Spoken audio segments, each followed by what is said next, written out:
एक हाफिज़े कुरान लड़की पर बिच्छू और छिपकली का अजाब क्यों आया? उसने आखिर ऐसा कौन सा गुनाह किया था जिसकी वजह से उसके मरने के बाद बिच्छू और छिपकली उसे खाने लगे? आखिर इस हाफिज़े कुरान लड़की ने ऐसा कौन सा बड़ा गुनाह किया था जिसकी वजह से उस पर इतना खौफनाक अजाब आया? नाज़रीन, पूरा वाक़या सुनने के बाद ही आपको ये वाक़या समझ में आएगा, इसलिए आपसे गुजारिश है कि आप इस वाक़ये को आखिर तक ज़रूर सुनिएगा। एक हाफिज़े कुरान लड़की का शौहर कहता है, मैं सऊदी में रहता था, फिर मेरी बीवी का फ़ोन आया कि अम्मा की वफ़ात हो गई है। ये सुनकर मैं बहुत रोया और मैंने अपनी बीवी से कहा, अम्मा का इंतकाल कैसे हो गया? मैंने तो उनसे 2 दिन पहले ही बात की थी और वो बिल्कुल ठीक थी। नफीशा बोली, रात में अचानक उनकी सांसें रुक गई थी। मैं उन्हें हॉस्पिटल लेकर गई, तब तक उनकी जान निकल गई। मैं खुद बहुत बड़े सदमे में हूँ। मेरी आंखों के सामने ही अम्मा चली गई और मैं कुछ ना कर सकी। मैंने आसपास के लोगों से कह दिया कि वो लोग अम्मा की मैयत को दफन कर देंगे। ये सुनकर मैं चीखा और मैंने कहा कि मैं घर वापस आ रहा हूँ, मेरे बिना अम्मा की तदफीन ना करना। मैं अम्मा का इकलौता बेटा हूँ, ये हक सिर्फ मेरा है। मैं उनकी तदफीन अपने हाथों से करूँगा। लेकिन बीवी ने घर आने से मना कर दिया। मेरी बीवी कहने लगी, साबिर, ऐसी बातें मत करो, मैं अम्मा की बॉडी को इतने देर तक नहीं रख सकती। वो एक बूढ़ी औरत थी, उनकी मैयत ख़राब हो सकती है। अगर आप वापस आना चाहते हैं और जब तक आप आएंगे तब तक अम्मा की तदफीन हो चुकी होगी।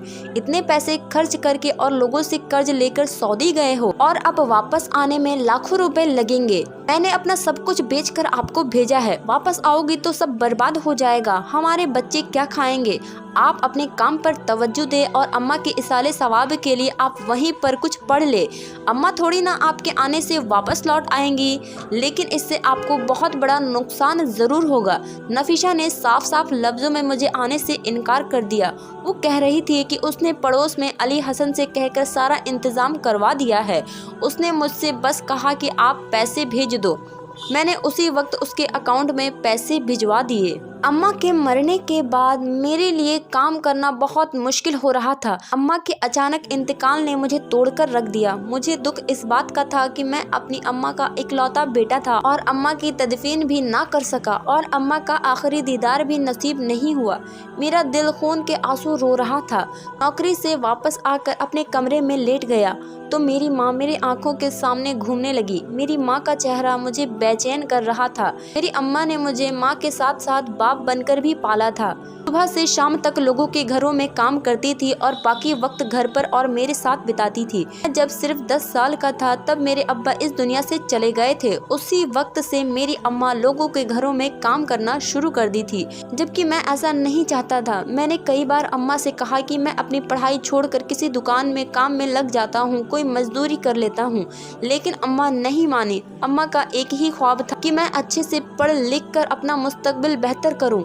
अम्मा मुझे किसी मेहनत या मुशक्कत वाला काम करके पढ़ाई से दूर नहीं करना चाहती थी। नौकरी के साथ घर को भी संभालना बहुत मुश्किल था, लेकिन अम्मा ने कभी हार नहीं मानी। कभी भी उनके चेहरे पर तकलीफ के आसार नहीं आए थे। शदीद बुखार में मुझे स्कूल भेजकर वो काम करने चली जाती थी और मेरे सामने कभी भी अपनी तकलीफ़ का इजहार तक नहीं करती थी। लेकिन मैं अपनी माँ की शक्ल देखकर समझ जाता था कि मेरी माँ बीमार है।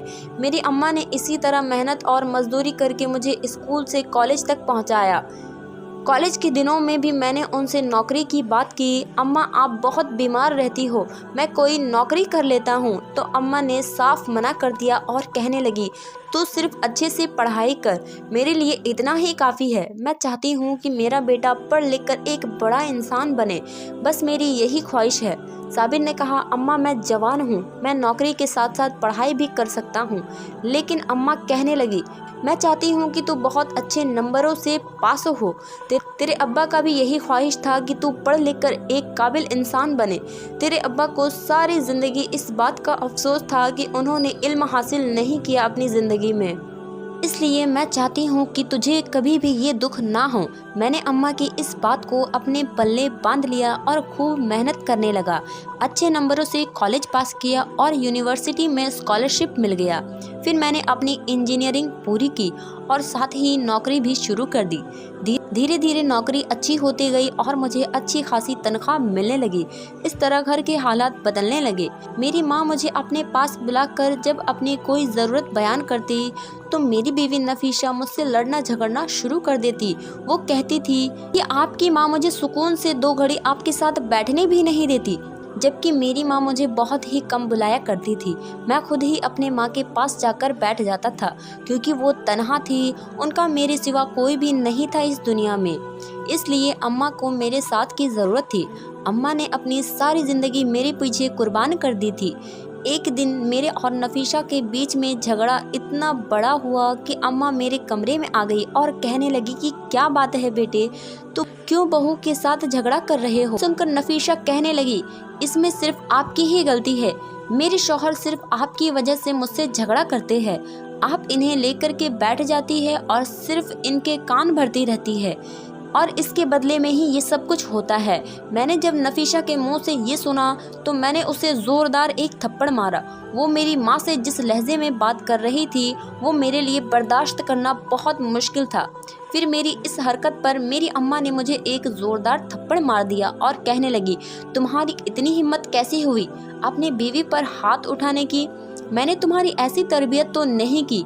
मैंने अपनी अम्मा से पहले कभी थप्पड़ नहीं खाया था, इसलिए मैं अम्मा की तरफ देखा और घर से बाहर निकल गया। सारा दिन बाहर घूमता रहा, आंखों में आंसू था और दिल गम से भरा हुआ था। मेरी बीवी ने जो मेरी माँ से बदतमीज़ी की थी वो लफ्ज़ मेरे कानों में गूंज रहे थे।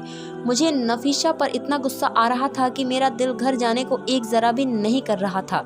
आधी रात को जब घर पर लौटा तो घर पर आते ही मेरी नज़र अम्मा पर पड़ी। अम्मा मेरे इंतज़ार में जाग रही थी।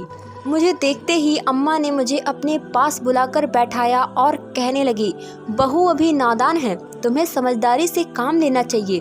उसका ख्याल रखा करो और जाओ उससे माफ़ी मांगो। उसने जो भी किया हो, लेकिन तुम्हें हाथ नहीं उठाना चाहिए था। मैंने माँ से कहा, उसने आपसे बदतमीज़ी की थी। अम्मा ने कहा, अभी नई नई घर पर आई है, कुछ दिनों बाद वो खुद ही समझ जाएगी। अम्मा के कहने पर मैंने नफीसा से माफ़ी मांगी और उसने मुझे माफ़ कर दिया। उस दिन के बाद से उसने मुझसे कभी भी झगड़ा नहीं किया। अब सब कुछ सही चल रहा था। अब मेरी बीवी और माँ के बीच में सुलह हो गई थी। फिर मुझे 1 महीने बाद पता चला कि नफीसा पेट से है, लेकिन इस खबर के साथ ही नफीसा ने मुझ पर एक नया दबाव डालना शुरू कर दिया था। उसने इसरार करना शुरू कर दिया कि इस मुल्क में कुछ भी नहीं रखा है, तुम परदेश की नौकरी करो, ज़्यादा पैसे कमाओ, हम अच्छा घर बना लेंगे और अपने बच्चों का फ्यूचर भी सिक्योर कर लेंगे, फिर तुम यहाँ वापस आ जाना। ये बात सुनकर मैं हैरान हुआ, क्योंकि मेरी नौकरी तो यहाँ पर भी अच्छी थी, लेकिन वो बार बार यही कहती थी कि इतने पैसों में गुजारा मुमकिन नहीं है। भरी महंगाई में हम लोग अपने बच्चों की परवरिश कैसे करेंगे? अभी तो हम सिर्फ 2 लोग हैं, लेकिन आगे हमारी फैमिली बढ़ेगी, फिर घर का खर्चा भी बढ़ जाएगा। साबिर कहने लगा, मैं परदेश की ज़िंदगी नहीं गुजारना चाहता हूँ। फिर वो एक दिन रोकर कहने लगी, आप मुझे सुकून की ज़िंदगी देना ही नहीं चाहते। अभी आपसे दूर रहना आसान नहीं है, लेकिन ये हमारे बच्चे के मुस्तकबिल का सवाल है। उसके आंसू देखकर मैं पिघल गया। मैंने जब ये अम्मा से कहा तो अम्मा ने कहा कि देखो, मेरे बुढ़ापे के दिन हैं, कब आंख बंद हो जाए कुछ पता नहीं। मैं चाहती हूँ कि तुम मेरे साथ ही रहो। ये बात नफीसा के कान में पड़ गई और अम्मा से कहने लगी, आप क्यों अपने बेटे के मुस्तकबिल को खराब करना चाहती है? क्या आप अपने बेटे को इसलिए पढ़ाया लिखाया कि वो एक छोटी सी नौकरी करते रहे? नफीसा की इस बदतमीजी पर मैंने उसे गौर से देखा। अम्मा बोली, अगर तुम्हारा मुस्तकबिल परदेश में है तो तुम जाओ। फिर अम्मा ने मुझे दोबारा ना रोका। मेरी इस बात पर भी नफीसा से बहस हुई, लेकिन वो बिल्कुल खामोश थी। फिर मैंने अपना वीज़ा और पासपोर्ट बनाकर 2 महीने बाद परदेश के लिए रवाना हो गया। मेरी सऊदी में नौकरी बहुत अच्छी थी, तनख्वाह भी हिंदुस्तान से डबल थी। लेकिन अम्मा और नफीशा के बिना रहना मुश्किल था। मैं जब अपनी अम्मा से बात करता तो मैं हमेशा उनके खाने का जिक्र करता। उनके खाने की मुझे बहुत याद आती है। अम्मा भी मुझे बहुत याद करती है। वो मुझसे बात करते करते रोने लग जाती। धीरे धीरे फिर मेरी अम्मा से बात कम होने लगी। मैं जब भी नफीशा से अम्मा के बारे में पूछता तो वो मुझसे कहती वो अभी आराम कर रही है, वो अभी नींद से सोई हुई है। मैं हैरान रहा कि अम्मा इतना ज़्यादा क्यों सोने लगी। एक दिन मैंने नफीशा से पूछा कि अम्मा इतना क्यों सो रही है। नफीशा ने कहा अम्मा की उम्र हो गई है, वो अक्सर बीमार रहती है, वो दवाई लेकर सो जाती है। आपकी कॉल आती है तो क्या मैं उन्हें बार बार डिस्टर्ब करूं? फिर एक दिन हॉस्पिटल से कॉल आया कि मैं एक बेटी का बाप बन गया हूं। मैं ये सुनकर बहुत खुश था, लेकिन सऊदी में 3 साल से पहले लौटना मुमकिन ही नहीं था। मेरी बीवी बहुत खुश थी कि उसने काफ़ी पैसा जमा कर लिया था। नफीशा की बातें सुनकर मुझे कुछ हौसला आया। मैं 3 साल बाद अपने घर लौटा और मैंने नफीशा से कहा कि मैं अपने पुराने घर जाना चाहता हूँ। मुझे अम्मा की बहुत याद आ रही। अम्मा का इंतकाल पुराने घर में ही हुआ था। नफीशा अम्मा के इंतकाल के बाद ही इस नए घर में शिफ्ट हुई थी।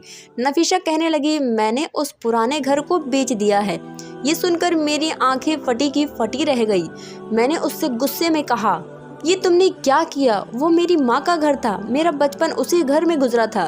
तुमने मुझसे बिना पूछे ही मेरा वो घर क्यों फरोख्त कर दिया? नफीशा ने कहा इस घर को बनाते वक्त पैसों की ज़रूरत थी, मैंने उस घर को बेच दिया। आपको इसलिए नहीं बताया कि आप वहाँ परेशान होते। मुझे नफीशा की इस हरकत पर बहुत गुस्सा आया, लेकिन जो होना था सो हो गया। नफीशा से कहा तुम मुझे मेरी अम्मा की कब्र कहाँ है बताओ, मैं उनकी कब्र पर जाना चाहता हूँ। नफीशा कहने लगी चलिए मैं आपको लेकर के चलती हूँ। फिर वो मुझे कब्रिस्तान में ले गई। उसने मुझे एक कब्र पर इशारा करते हुए बताया कि ये अम्मा की ही कब्र है। ये सुनते ही मैं उस कब्र के पास बैठ गया और अम्मा के कदमों में रोने लगा। अम्मा के कब्र के सामने उनसे माफ़ी मांगा कि मैं कितना बदनसीब बेटा हूँ जो अपने माँ के जनाजे को कंधा भी ना दे सका। जब घर वापस लौटा तो मेरा दिल गम से बोझल था। फिर मैं अपने कमरे में आराम करने के लिए गया। जैसे ही सुबह मेरी आँख खुली, मेरी आँखों ने जो मंजर देखा वो मेरी कदमों तले ज़मीन खींचने के लिए काफ़ी था। मेरी आंखें फटी की फटी रह गई। मेरी बीवी औंधी मुँह ज़मीन पर पड़ी हुई थी।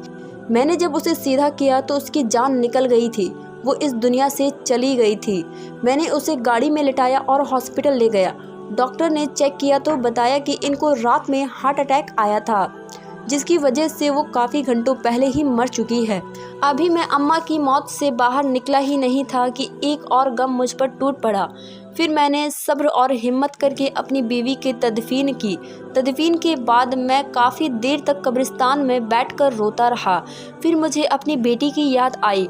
उसके खातिर मैं घर की ओर लौट आया। मैंने रात में बहुत मुश्किल से अपने बच्चे को सुलाया। सुबह जल्दी उठा तो नमाज फज्र अदा किया, फिर कब्रिस्तान जा पहुंचा। लेकिन जैसे ही मैं अपनी बीवी की कब्र पर गया तो मैं हैरान रह गया, क्योंकि मेरी बीवी के कब्र के ऊपर बहुत बड़ा सुराग था। ऐसा लग रहा था जैसे किसी जानवर ने पंजा मारकर कब्र को खोदा हो। फिर अचानक कब्र में से एक बिच्छू निकला, जिसके मुंह और पंजे पर खून लगा हुआ था। वो मुझे देखते ही वहां से भाग गया। मैं और मेरी बेटी ये मंजर देखकर डर गए। फिर मैंने कब्र के सुराग को बंद कर दिया और रोने लगा और सोचने लगा कि नफीशा ने ऐसा क्या किया था जिससे उसे इतनी भयानक सज़ा मिल रही है। दूसरे दिन फिर जब मैं अपनी बीवी के कब्रिस्तान पर गया तो मैंने देखा आज उसकी कब्र पर 4-5 बिच्छू थे और वो कब्र से बाहर आए थे। मैं डर गया और मैंने कब्र को फिर से बंद कर दिया और सोचने लगा उसकी मैयत कहाँ बची होंगी, बिच्छू उसे पूरी तरह से खा चुके होंगे। मैं इस्तग़फ़ार पढ़ता हुआ घर लौट आया। सारी रात खौफ से मुझे नींद नहीं आ रही थी। रात के 12 बजे अचानक मुझे चीखने और चिल्लाने की आवाज़ें आने लगी। मैं उन आवाज़ों को पीछा करते हुए नीचे तहखाने की तरफ आ गया। वहाँ एक कमरा था। पहली बार मैं इस तहखाने पर आया था। मैंने जैसे ही दरवाज़ा खोला, आगे का मंजर देखकर मेरी चीखें निकल गई, क्योंकि मेरे सामने मेरी माँ पड़ी हुई थी जो सूख कर काटा हो चुकी थी और उनमें कुछ सांसें बाकी थी। मैंने अपनी माँ को उठाया और कमरे में ले आया और वहाँ से उन्हें हॉस्पिटल ले गया। कुछ दिन अम्मा हॉस्पिटल में रही, फिर बोलने लगी। अम्मा को मैं वापस घर ले आया। अम्मा से पूछा कि मुझे तो नफीसा ने बताया था कि आप मर गई है, आपको तहखाने में किसने बंद किया? जब अम्मा ने मुझे सारी बात बताई तो मुझे इस बात की समझ हुई कि नफीसा को कब्र में इतनी खौफनाक अजाब क्यों मिल रही है। वो कितनी जालिम औरत थी। अम्मा ने बताया कि वो जालिम थी। जब तुमने उस दिन उसे एक थप्पड़ मारा था मेरे सामने, तब से वो मेरी जान की दुश्मन बन गई थी। तुम्हारे जाने के बाद उसने मुझ पर बहुत जुल्म किए। वो मुझे 2-2 दिन तक खाना नहीं देती थी, और जब मैं इस घर में आई तो उसने मुझे तहखाने में बंद कर दिया और कहती थी कि जिस दिन तू तड़प तड़प कर मरेगी मैं तुझे यहीं दफन कर दूंगी। लेकिन जुल्म करने वाला ये नहीं जानता कि ऊपर अल्लाह की ज़ात बैठी हुई है। वो जब इंसाफ करने पर आता है तो जालिम खुद अपने गड्ढे में गिर जाता है। वो मुझे मारना चाहती थी, लेकिन वो क्या जानती थी कि वो मुझसे पहले ही इस दुनिया से चली जाएगी। मैंने अपनी माँ को गले से लगाया और नफीसा पर जो अजाब नाजिल हुआ था मैंने वो अपनी माँ को बताया। मेरी माँ ने इस्तग़फ़ार किया और उसके लिए अल्लाह से दुआ की।